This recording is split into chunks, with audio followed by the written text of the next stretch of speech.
নমস্কার, অরিপিক ইউটিউব চ্যানেলে শ্রীকৃষ্ণ লীলার ধারাবাহিক পর্বে আপনাদের স্বাগত জানাই।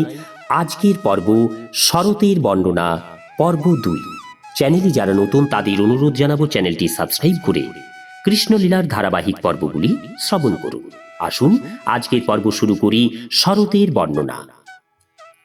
ভগবানের সেবায় যুক্ত হলে মানুষ যেমন অত্যন্ত প্রাণবন্ত হয়ে ওঠে, তেমনি বর্ষার সময় স্থল, জল এবং আকাশে সমস্ত জীব প্রাণবন্ত হয়ে ওঠে।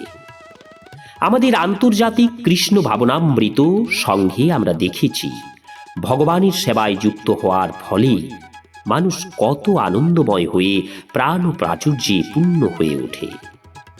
ভগবানের সেবায় যুক্ত হওয়ার আগে তাদের দেখতে ছিল অত্যন্ত নোংরা, যদিও তাদের অবয়ব খুব সুন্দর, কিন্তু পরমেশ্বর ভগবান শ্রীকৃষ্ণ সম্বন্ধে সম্পূর্ণ অজ্ঞ থাকার ফলে তাদের দেখে মনে হতো অত্যন্ত নোংরা এবং অত্যন্ত দুর্দশাগ্রস্ত।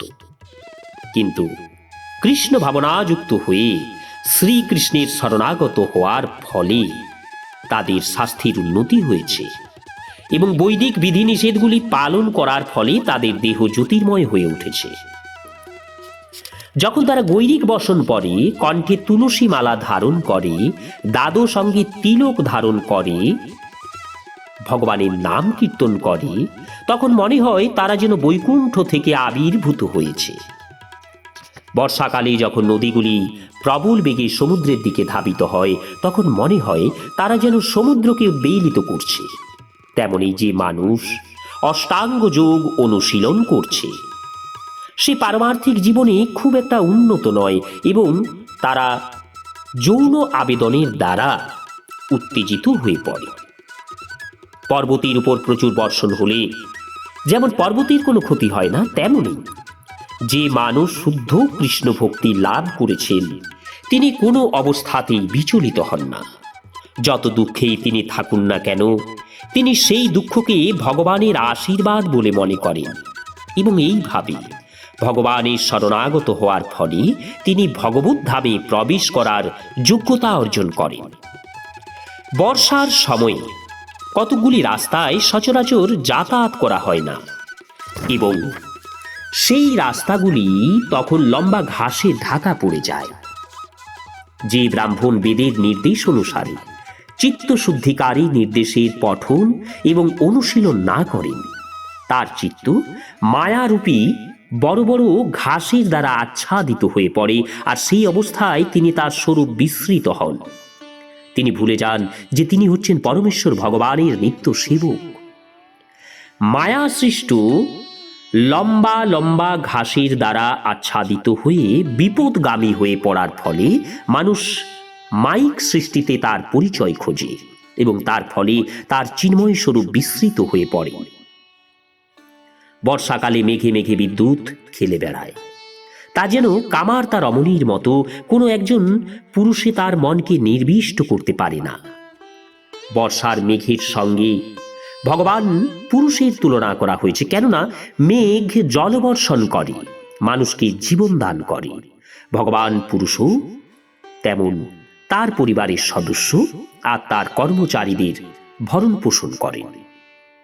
দুর্ভাগ্যবশত তার স্ত্রী যদি তাকে ত্যাগ করে চলে যায়, তাহলে তার জীবন বিশৃঙ্খল হয়ে পড়তে পারে। কোনো মানুষ যখন বিরক্ত হয়ে পড়ে, তখন তার সমস্ত পরিবার নষ্ট হয়ে যায়, তার ছেলেমেয়েরা এদিক সেদিক চলে যায়, অথবা তার ব্যবসা বন্ধ হয়ে যায়, তার ফলে সবকিছুই এলোমেলো হয়ে যায়। তাই নির্দেশ দেওয়া হয়েছে যে কোনো স্ত্রী যদি কৃষ্ণ ভাবনায় উন্নতি সাধন করতে চান, তাহলে তিনি যেন শান্তিপূর্ণভাবে তার স্বামীর সঙ্গে বসবাস করেন এবং কখনোই যেন তাদের বিবাহ বিচ্ছেদ না হয়।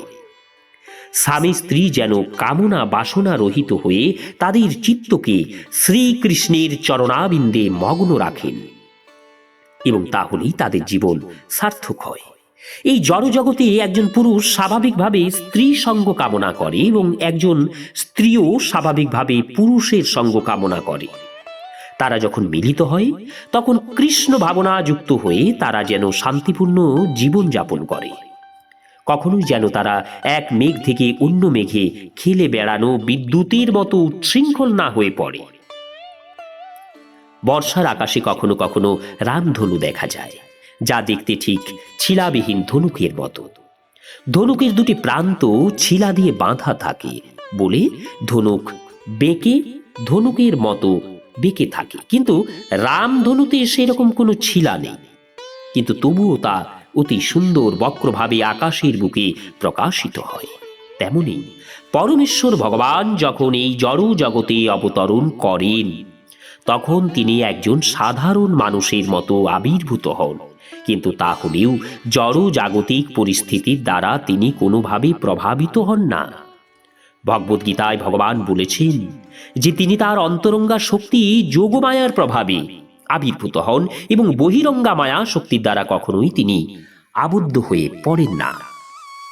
সাধারণ জীব যে জড়জগতের বন্ধনে আবদ্ধ হয়ে পড়ে, ভগবান কখনোই সেই বন্ধনে আবদ্ধ হন না।